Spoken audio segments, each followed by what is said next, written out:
ಲೋಕಸಭೆ ಮತ್ತು ರಾಜ್ಯಸಭೆ ಏನಾಗಿತ್ತು ಅಂತ ಹೇಳಿದ್ರೆ ಇವತ್ತು ಯಾರನ್ನು ಸಸ್ಪೆಂಡ್ ಮಾಡ್ತಾರೆ ಅಂತ ಹೇಳಿ ನೋಡೋ ರೀತಿ ಆಗಿಬಿಟ್ಟಿತ್ತು. ಎಷ್ಟು ಜನ ಆಯಿತು, ಇವತ್ತು 10 ಜನ, 20 ಜನ, 50 ಜನ, 100 ಜನ ಅಂತ ಹೇಳಿ ಇವತ್ತೂ ಕೂಡ ಒಂದಷ್ಟು ಜನ ಲೋಕಸಭೆಯಲ್ಲಿ ಸಸ್ಪೆಂಡ್ ಆದರು. ಅದರಲ್ಲಿ ಬೆಂಗಳೂರು ಗ್ರಾಮಾಂತರ ಕ್ಷೇತ್ರದ ಸಂಸದರಾಗಿರ್ತಕ್ಕಂಥ ಡಿ.ಕೆ. ಸುರೇಶ್ ಅವರು ಕೂಡ ಒಬ್ಬರು. ಆದರೆ ಇದೆಲ್ಲ ಆದಮೇಲೆ ಲೋಕಸಭೆ ಕಲಾಪ ಇನ್ನೂ ಒಂದಿನ ಬಾಕಿ ಉಳಿದಿದ್ದಂತೆಯೇ ನಿರ್ದಿಷ್ಟ ಅವಧಿ ಅದು ಇನ್ನೂ ಒಂದಿನ ಇತ್ತು, ಕಲಾಪ ನಡಿಬೇಕಾಗಿತ್ತು. ಆದರೆ ಒಂದಿನಕ್ಕೆ ಮುಂಚೆ 24 hours ಬಿಫೋರ್ ಲೋಕಸಭೆ ಕಲಾಪವನ್ನು ಅನಿರ್ದಿಷ್ಟ ಅವಧಿಗೆ ನೆಕ್ಸ್ಟು ನಾವು ಯಾವಾಗ ಮಾಡ್ತೀವಿ ಗೊತ್ತಿಲ್ಲಪ್ಪ, ಅಲ್ಲಿವರೆಗೂ ಅಂತ ನಾನು ಪೋಸ್ಟ್ಪೋನ್ ಮಾಡ್ತಾ ಇದ್ದೀನಿ ಅಂತ ಹೇಳಿ ಇವತ್ತು ಹೇಳಿಯಾಗಿದೆ. ಸೊ ಲೋಕಸಭೆ ಕಲಾಪ ಅನಿರ್ದಿಷ್ಟ ಅವಧಿಗೆ ಇವತ್ತು ಮುಂದೂಡಿಕೆಯಾಗಿದೆ. ಒಂದು ದಿನ ಮುಂಚೆ, ಅವಧಿಗಿಂತ ಮುಂಚೆನೇ ಪೋಸ್ಟ್ಪೋನ್ ಆಗಿದೆ. ಇದು ಉಭಯ ಸದನಗಳಲ್ಲಿ ಇಲ್ಲಿವರೆಗೂ ನಾವು ಚೆಕ್ ಮಾಡಿಕೊಂಡ್ರೆ 146 ಜನರನ್ನು ಇವತ್ತು ಇಲ್ಲಿವರೆಗೂ ಸಸ್ಪೆಂಡ್ ಮಾಡಲಾಗಿದೆ. ಅಲ್ಲಿಂದ ಕಲಾಪಕ್ಕೆ ಅಡ್ಡಿ ಮಾಡ್ತಾಯಿದ್ರು, ಡಿಸ್ಟರ್ಬ್ ಮಾಡ್ತಾಯಿದ್ರು, ಕೂಗ್ತಾಯಿದ್ರು, ಕಿರಿಸ್ತಾಯಿದ್ರು, ಪ್ರತಿಭಟನೆ ಮಾಡ್ತಾಯಿದ್ರು. ತುಂಬ ಡಿಸ್ಟರ್ಬೆನ್ಸ್ ಇತ್ತು ಅವ್ರ ಕಡೆಯಿಂದ. ಅವಧಿಗಿಂತ ಒಂದು ದಿನ ಮುಂಚೆನೇ ಇಲ್ಲಿ ಇವತ್ತು ಈಗ 146 ಜನರನ್ನು ಸಸ್ಪೆಂಡ್ ಮಾಡಿದ್ದು ಒಂದು ಕಡೆ ಆಯಿತು. ಡಿಸೆಂಬರ್ 4ರಿಂದ 22ರವರೆಗೂ ಕೂಡ ಸೆಷನ್ ಇತ್ತು. 22ನೇ ತಾರೀಕಿನವರೆಗೂ ಇತ್ತು, ಅಂದರೆ ಇನ್ನೂ ಒಂದು ದಿನ ಇತ್ತಿದ್ದು.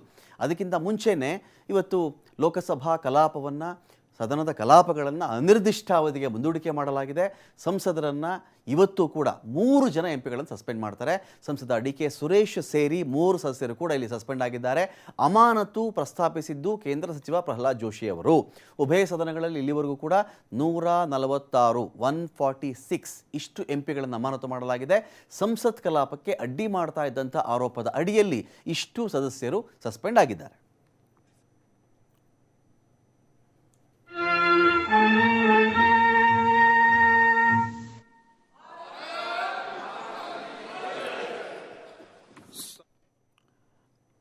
ಇನ್ನು ಯಾವ್ಯಾವ ಸಂಸದರು ಯಾವತ್ತು ಸಸ್ಪೆಂಡ್ ಆದ್ರಪ್ಪ, ಎಷ್ಟನೇ ದಿನ, ಎಷ್ಟು ಜನ ಸಂಸದರು ನೋಡ್ತಾ ಬರೋಣ. ಡಿಸೆಂಬರ್ 14 ಗುರುವಾರ, ಇಲ್ಲಿ ನೋಡಿ, ಡಿಸೆಂಬರ್ 14 ಗುರುವಾರ ಲೋಕಸಭೆಯಲ್ಲಿ ಟೋಟಲ್ ಆಗಿ 13 ಜನ ಸಂಸದರು ಇಲ್ಲಿ ಸಸ್ಪೆಂಡ್ ಆಗ್ತಾರೆ. ನೆಕ್ಸ್ಟ್ ರಾಜ್ಯಸಭೆ ಅಂತ ಬಂದಾಗ ರಾಜ್ಯಸಭೆಯಲ್ಲಿ ಅದೇ ದಿನ 14ನೇ ಗುರುವಾರ ಆಯ್ತಲ್ಲ ಮೊನ್ನೆ, ಆ ಗುರುವಾರದ ದಿನವೇ ರಾಜ್ಯಸಭೆಯಲ್ಲಿ ಒಬ್ಬರು ಸಸ್ಪೆಂಡ್ ಆಗ್ತಾರೆ. ಟೋಟಲ್ ಆಗಿ ಎಷ್ಟು ಜನ ಆಯಿತು, ಡಿಸೆಂಬರ್ 14ರದ್ದು ಮಾತ್ರ 14 ಜನ ಆಯಿತು. ಡಿಸೆಂಬರ್ 14 ಸಸ್ಪೆಂಡ್ ಆದವರು ಎಷ್ಟಪ್ಪ ಅಂದರೆ 14 ಜನ ಸಂಸದರು ಡಿಸೆಂಬರ್ 14ಗೆ ಸಸ್ಪೆಂಡ್ ಆಗ್ತಾರೆ. ಡಿಸೆಂಬರ್ 18 ಏನಾಯ್ತಪ್ಪ, ಇದೆಲ್ಲ ನಿಮಗೆ ಆಫ್ಟರ್ ಎಫೆಕ್ಟ್ಸ್ ಅಂತ ಹೇಳ್ಬೋದು ನಾವು. ಯಾವುದು, ಈ ಸದನಕ್ಕೆ ಒಳಗಡೆ ನುಗ್ಗಿದ್ರು, ಸ್ಮೋಕ್ ಬಾಂಬ್ ಹಾಕಿದ್ರು, ಇದಾದಮೇಲೆ ಇದ್ರ ಬಗ್ಗೆ ಕಾರಣ ಕೊಡಿ ಅಂದರು, MP ಒಬ್ಬರನ್ನ ಸಸ್ಪೆಂಡ್ ಮಾಡಿ ಅಂದರು, ಅವ್ರನ್ನ ಕ್ರಮ ಆಗಲಿ ಅಂದರು, ಪ್ರತಾಪ್ ಸಿಂಹ ಪಾಸ್ ಕೊಟ್ಟಿದ್ರು ಅಂತೆಲ್ಲ ಆಯ್ತಲ್ಲ. ಈ ಗಲಭೆಗಳು ಜೋರಾಗ್ತಾ ಇದ್ದಂಥ ಕಾಲಘಟ್ಟ ಇದು. ಲೋಕಸಭೆಯಲ್ಲಿ ಡಿಸೆಂಬರ್ 18 ಸೋಮವಾರ ಆಗಿರೋದು.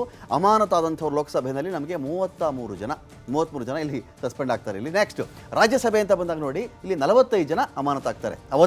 ಯಾವತ್ತು ಹೇಳಿ, ಡಿಸೆಂಬರ್ 18ಕ್ಕೆ ಆದಂಥವ್ರು 45, ಒಂದೇ ದಿನ 78. ಒಂದೇ ದಿನ ಡಿಸೆಂಬರ್ 18ಕ್ಕೆ ಲೋಕಸಭೆ ರಾಜ್ಯಸಭೆಯಿಂದ ಎತ್ತಂಗಡಿ ಆಚೆಗೆ ಕಳಿಸೋದು ದುಡಲ್ಪಟ್ರಲ್ಲ, ಎಷ್ಟು ಜನಪ್ಪ ಅಂತ ಹೇಳಿದ್ರೆ 78 ಜನ ಆದರು. ನೆಕ್ಸ್ಟ್ ಡಿಸೆಂಬರ್ 19 ಮಂಗಳವಾರ, ಡಿಸೆಂಬರ್ 19 ಮಂಗಳವಾರ ಚೆಕ್ ಮಾಡ್ಕೊಳ್ಳಿ ನೀವು. ಡಿಸೆಂಬರ್ 19 ಅಂತ ಬಂದಾಗ ಇಲ್ಲಿ ಅಮಾನತಾದಂಥವರ ಸಂಖ್ಯೆ ಲೋಕಸಭೆಯಿಂದ 49 ಜನ ಸಸ್ಪೆಂಡ್ ಆವತ್ತು. ಎಲ್ಲ ಆಚೆ ಹೋಗಿ ಅಂತ ಹೇಳಿದ್ರು. ನೀವೆಲ್ಲ ಡಿಸ್ಟರ್ಬ್ ಮಾಡ್ತಾ ಇದ್ದೀರಾ, ಗಲಾಟೆ ಮಾಡ್ತಾ ಇದ್ದೀರಾ, ಬರೀ ಗಲಾಟೆ ಕೇಳ್ಕೊಂಡು ಕೂತ್ಕೊಳ್ಳೋದು ನಮ್ಮ ಕೆಲಸನ, ನಡೀರಿ ಆಚೆ ಹೇಳಾಯ್ತು. ಎಷ್ಟು ಜನಕ್ಕೆ? 49 ಸಂಸದರಿಗೆ. ರಾಜ್ಯಸಭೆಯಿಂದ ಚೆಕ್ ಮಾಡಿಕೊಂಡ್ರೆ ಯಾರೂ ಆಗಲಿಲ್ಲ ಅವತ್ತು. ಬರೀ ಲೋಕಸಭೆಯಲ್ಲಿ ಅವತ್ತು ಗದ್ದಲ ಜಾಸ್ತಿ ಇತ್ತು. ಈ ದಾಳಿ ಇತ್ತಲ್ಲ, ಸ್ಮೋಕ್ ಬಾಂಬ್ ದಾಳಿ, ಅದಾದಮೇಲೆ ಆಗಿರ್ತಕ್ಕಂಥ ಘಟನೆ ಇದು. ಟೋಟಲ್ ಆಗಿ 49 ಜನ ಡಿಸೆಂಬರ್ 19 ಸಸ್ಪೆಂಡ್ ಆದಂಥವರ ಸಂಖ್ಯೆ. ಡಿಸೆಂಬರ್ 20ಕ್ಕೆ ಅಂತ ನಾವು ಚೆಕ್ ಮಾಡಿಬಿಟ್ರೆ ಬುಧವಾರ ನೋಡಿ, ಲೋಕಸಭೆಯಲ್ಲಿ ಅವತ್ತು 2 ಸಸ್ಪೆಂಡು ಬುಧವಾರ. ರಾಜ್ಯಸಭೆಯಲ್ಲಿ ಎಷ್ಟು ಜನ? ಯಾರೂ ಆಗಲಿಲ್ಲ ಅವತ್ತು. 20ನೇ ತಾರೀಕು ಇಬ್ಬರಾದರು. ಡಿಸೆಂಬರ್ 20ಕ್ಕೆ ಇಬ್ಬರು ಆಗ್ತಾರೆ. ಡಿಸೆಂಬರ್ 21 ಗುರುವಾರ ಅಂತ ನಾವು ಚೆಕ್ ಮಾಡಿಕೊಂಡ್ರೆ, ಡಿಸೆಂಬರ್ 21 ಗುರುವಾರ ಅಮಾನತಾದಂಥವರ ಸಂಖ್ಯೆ ಲೋಕಸಭೆಯಿಂದ 3. ಡಿಸೆಂಬರ್ 21 ಗುರುವಾರ ಅಂದರೆ ಇವತ್ತು ಲೋಕಸಭೆಯಿಂದ 3 ಜನ ಆಗ್ತಾರೆ. ಅದರಲ್ಲೊಬ್ರು ಯಾರಪ್ಪ ಅಂದರೆ ಬೆಂಗಳೂರು ಗ್ರಾಮಾಂತರ ಲೋಕಸಭಾ ಕ್ಷೇತ್ರದ ಸಂಸದ ಡಿ.ಕೆ. ಸುರೇಶ್ ಅವರು. ರಾಜ್ಯಸಭೆಯಿಂದ ಯಾರೂ ಅಷ್ಟು ಗದ್ದಲ ಮಾಡ್ದಂಗೆ ಕಾಣಿಸ್ತಾ ಇಲ್ಲ. ರಾಜ್ಯಸಭೆಯಿಂದ ಯಾರೂ ಕೂಡ ಇವತ್ತು ಅಮಾನತು ಆಗಿಲ್ಲ. ಸೊ ಹಾಗಾಗಿ ಟೋಟಲ್ ಆಗಿ ಲೆಕ್ಕ ಹಾಕೊಂಡ್ಬಿಟ್ರೆ ನಾವು 146 ಸಂಸದರನ್ನು ಅಮಾನತು ಮಾಡಿದಂತಹ ಹೈಯೆಸ್ಟ್ ಸಂಸದರು ಅಮಾನತಾದಂಥ ರೆಕಾರ್ಡು ಇವತ್ತಿಗೆ ಈ ಸದನದಲ್ಲಿ ನಮಗೆ ಸಿಗ್ತಾ ಇದೆ.